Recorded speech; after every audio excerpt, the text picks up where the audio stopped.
Hello guys, आज मैं लेकर आया हूँ आपके सामने एक न्यू वीडियो। मेरे को पता है कि आपको इनग्रेविंग करके एक गोल्डन पैनल बनाना है मोबाइल का। आपके पास सब है, गोल्डन शीट्स हैं, कटिंग लेज़र मशीन है, लेकिन आप फिर भी गोल्डन पैनल नहीं बना पा रहे हैं। ऐसा नहीं है कि हमने वीडियो नहीं डाली है इनग्रेविंग कैसे करते हैं गोल्डन पैनल पर और कितनी पावर देते हैं इनग्रेविंग करते समय। मैंने उनका एक अलग-अलग वीडियो भी बनाया है और वो वीडियोज़ मैंने अपने चैनल पर भी अपलोड कर रखी हैं।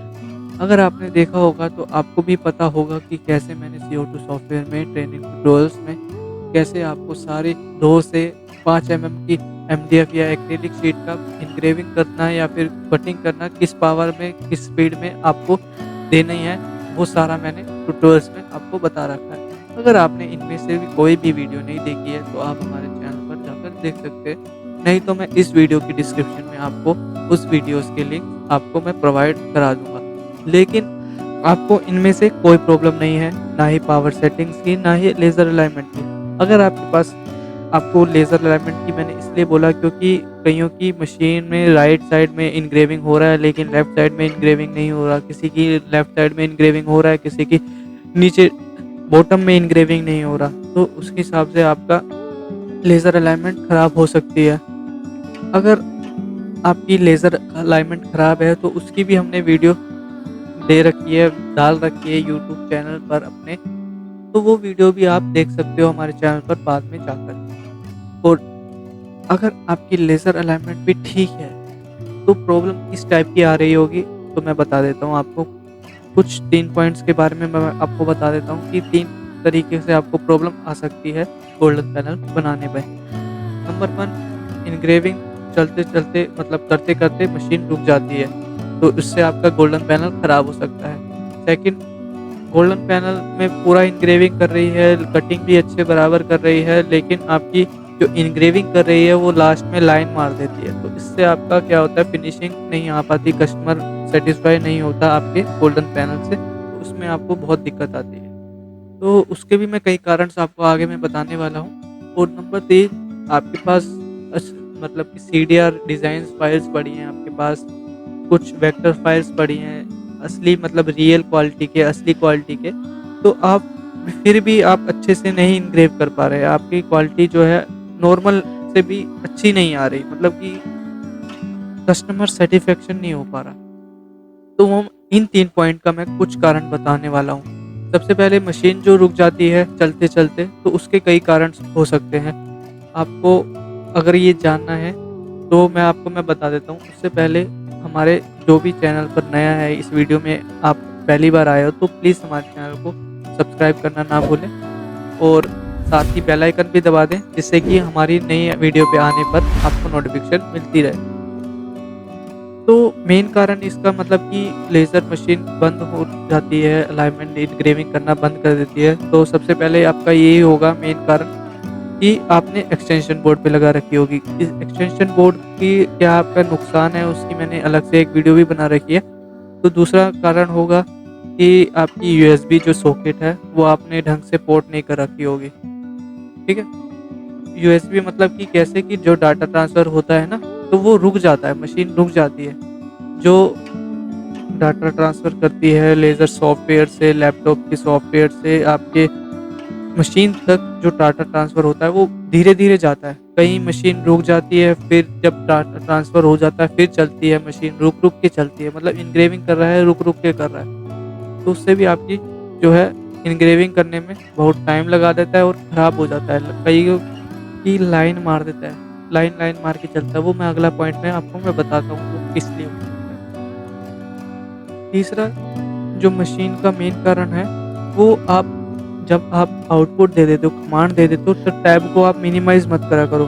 जब तक आपका नीचे जो डाटा 100% लिखा ना आ जाए, तब तक आप उसको हटाया मत करो, उस पेज को आप चालू ही रहने दिया करो, उस स्क्रीन को आप मिनिमाइज़ तक मत करा करो। क्योंकि जब आपका डाटा ट्रांसफ़र होता है, जब कमांड जाती है मशीन तक, तो उसको आप पूरा जाने दिया करो 100% तक, फिर आप अपना दूसरा काम कर सकते हो। क्योंकि उसमें क्या है कि मशीन मतलब कि लैपटॉप में ज़्यादा प्रॉब्लम आती है, मतलब कंप्यूटर के अकॉर्डिंग लैपटॉप में ज़्यादा प्रॉब्लम सुनने को आ रही है मेरे को कि लैपटॉप में ज़्यादा हो जाता है। कंप्यूटर में हमने भी बहुत चलाया, लेकिन कंप्यूटर में आज तक हमें प्रॉब्लम नहीं आई, लेकिन जब भी हमने कभी भी लैपटॉप से हमने कमांड दिया तो हमें भी ये फेस करने को मिला है।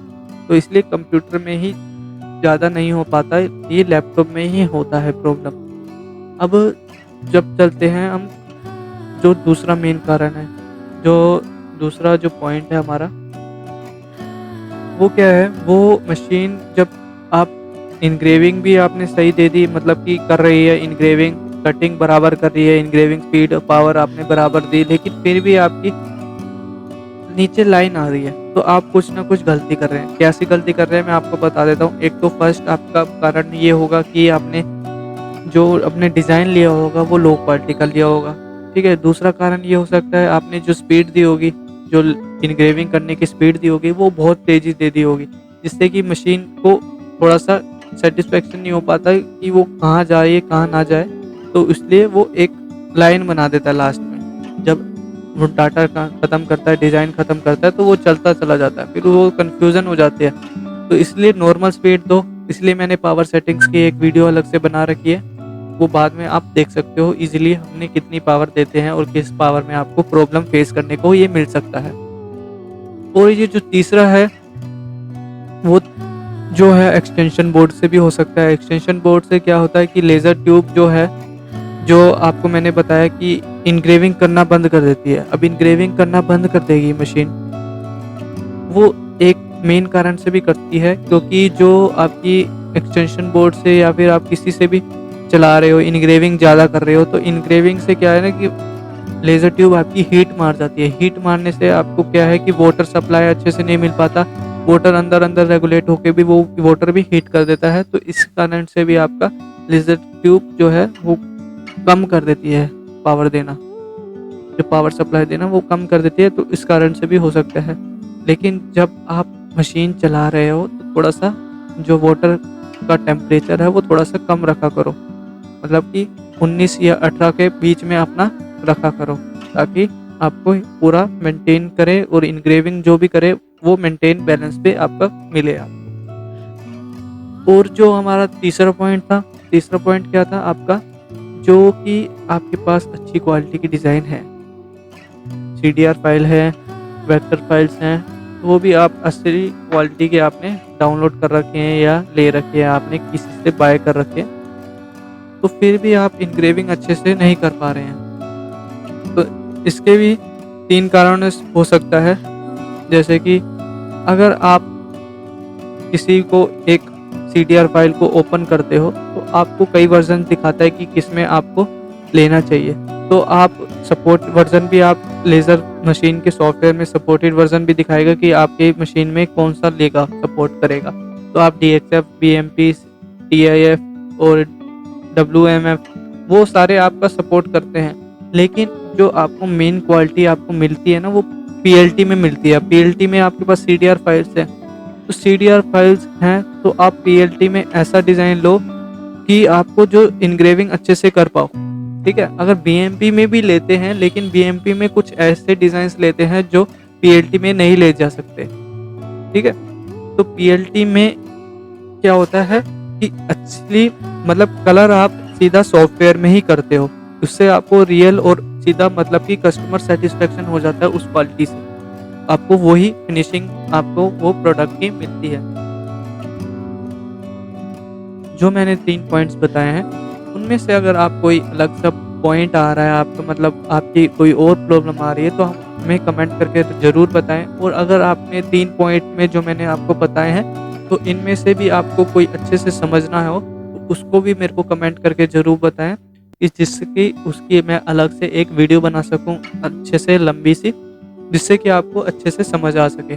तो मैंने पहले एक वीडियो भी डाली थी, आपको मैंने दे रहा था कि 10,000 प्लस वेक्टर डिज़ाइंस, इसमें आपको सब मिक्स था, ग्राउंड, बॉर्डर्स, लोगोस, कॉर्नर्स और सब वेक्टर डिज़ाइंस, और बहुत ही उसमें आपको देखा होगा कि मैंने उसकी नेक्स्ट वीडियो में ही आपको मैंने बताया था कि कैसे आप इस फाइल को किस वर्जन में, किस फॉर्मेट में आप ले जा सकते हो। तो वो सारी वीडियोस का लिंक आपको मैं डिस्क्रिप्शन में दे दूँगा। तो प्लीज़ इस वीडियो को लाइक करें और चैनल को सब्सक्राइब करना ना भूलें, क्योंकि आप हमारे चैनल पर न्यू हैं। तो प्लीज़ मिलते हैं हम अपनी नेक्स्ट वीडियो में। Thank you for watching video.